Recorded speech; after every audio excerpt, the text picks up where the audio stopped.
नमस्कार सांग माने मु ज्योति ज्योति होम किचन आपण मानकु रज स्पेशल गोटे सुंदर केक किंबा पिठार रेसिपी प्रस्तुत करी आनीची।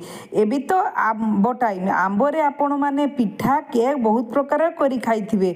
रज आगरु एही परी थरे आंब केक घरे प्रस्तुत करंतु देखिबे छोट टू बड़ समस्त को पसंद आसीबो। सेति पई मु फ्रेश आंब को नैची आंब को भलो से धुई नैची पाचिला आंब नैची ताहाको एमिति कट करि नेली देखंतु दुई फाड़ करी कट करी मु जेपरी भाव में करुच्ची आपण मैंने से भाव में करेंगे देन परफेक्ट प्रस्तुत हम वीडियो को प्रथम रु शेष पर्यंत देखिए मुझे केमी प्रस्तुत कली वीडियो जदि नुआ अच्छा चैनल को सब्सक्राइब करना प्लीज सब्सक्राइब करने पाखे थी बेल आइकन को दबीदेवे जहाँफल नुआ नुआ वीडियो सर्वप्रथम देखिपारे। देखूँ मु आंब दुई फाड़ कर सारापर मुझा भितर गोटे स्पून साहाय्य काढ़ी नेली तार आंबर रस को से परिवार मैंने कट करके काढ़ी पारती यहीपरी भाव में भी करें। देखो मुझे सबू काढ़ी नेली मुझे आंब केक प्रस्तुत करने मुझे दुईटी आंब को नहीं से सबू को काढ़ी नेला गोटे मिक्सचर ग्राइंडर जार से देली। एबे मीठा अनुसार चीनी देवी आंब केउपरी भाव में मीठा अच्छी आपण मैंने केउपरी भाव में मीठा खावाई चाहते से मुताबक चीनी की देवे। गोटे इलायची देली भल फ्लेवर पाई आ बटर नहीं मु तेल देना ये बटर नहीं देखु मु अमूल बटर नहीं से बटर को देली से सब देलापर मु ग्राइंडिंग करनेमी भल से चिकन पेस्ट करी गोटे स्मूथ पेस्ट प्रस्तुत कर आसिली।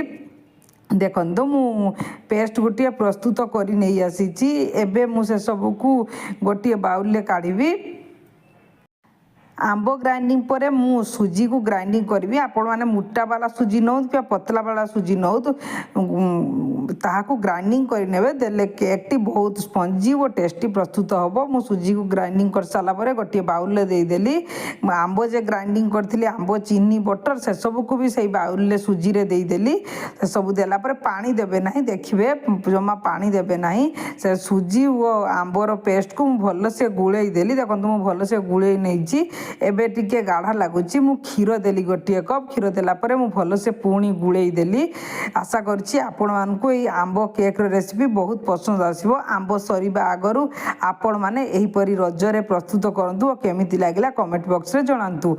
एबे देखंतु मु स्वाद अनुसार लूण देली ताहाकु फुलिबा पाई मु 10 रु 15 मिनिट छाड़ीबी। देखंतु 10 रु 15 मिनिट होला परे मु आपण मानकु देखि दउची मु 15 मिनिट परे कवर खुली आपण मानकु देखि दउची सुजी तो भल भाव में फुली सारानी गाढ़ा हो सारी। एबे सेथिरे मु बेकिंग पाउडर और बेकिंग सोडा को देबी। देखंतु देखंतु खाइबा सोडा बेकिंग सोडा को सेथिरे मु देई देली फुलिबा पाई केक रो देले भल केक स्पंजी प्रस्तुत हो सेति पई मु देइची। एबे देला परे ता ऊपर गाढ़ा लागुतला मु ता ऊपर किछि क्षीर को देई देली। देखंतु क्षीर देला परे पुणी भल से फेंटी देली देख भल से फेंटी देले केक टी स्पंजी तैयारी हो गोटे डायरेक्शन ले भल से गोटे मिनिट फेंटी नेबी। आशा करुच्ची आपण तो बहुत पसंद आसो। देखंतु एबे क्षीर भल से सुजी और आंब सहित मिसी सारी। एबे केक प्रस्तुत करवा केक तो से ड्राई फ्रूट्स किसी नहीं आपण मैंने नड़िया दे पारती मु काजू देली काजू देला पर भल से गुड़े देली केक प्रस्तुत करने गोटे केटिन नहीं से मु देखंतु किछि दौना बटर दौना कि क्षीर घी दौना से भाव में बेटर टी को ढाली देली से भाव में कले भी भल से केक उठिबो कहीं आम से बटर देचे। एबे केक को टेप टेप करदेली कहीं से बबल्स थी से एयर बबल्स बाहर जावाई टेप करनेली ताऊपर भल सुंदर देखा मुझे काजू खंड रखी देदेली आगरू कढ़ई को गरम कर रखी से मु केक टी को बसी नेली मु 15 रु 20 मिनिट केक हाँपाई छाड़ी मु 20 मिनिट पर आपण मानकु देखी दउची केक एबे भल से हो सारी हाथ में लगी ना ता ठंडा हाँपाई छाड़ी ठंडा है पर आपे आपे देखंतु पाख छाड़ी दउची। एबे केक टी को मु काढ़ी रखिली देखंतु केक टी केते स्पंजी केते टेस्टी प्रस्तुत होईची घरे निश्चय ट्राई करंतु और केमिति लागिला कमेंट बॉक्स रे जणातु। भल लागतिले मो चैनल ले जदि नुआ अछंती चैनल को सब्सक्राइब करना प्लीज सब्सक्राइब कर देबे और पाखरे थिबा बेल आइकन को दबी देबे जहाँ फल नुआ नुआ वीडियो सर्वप्रथम देखि पारिबे।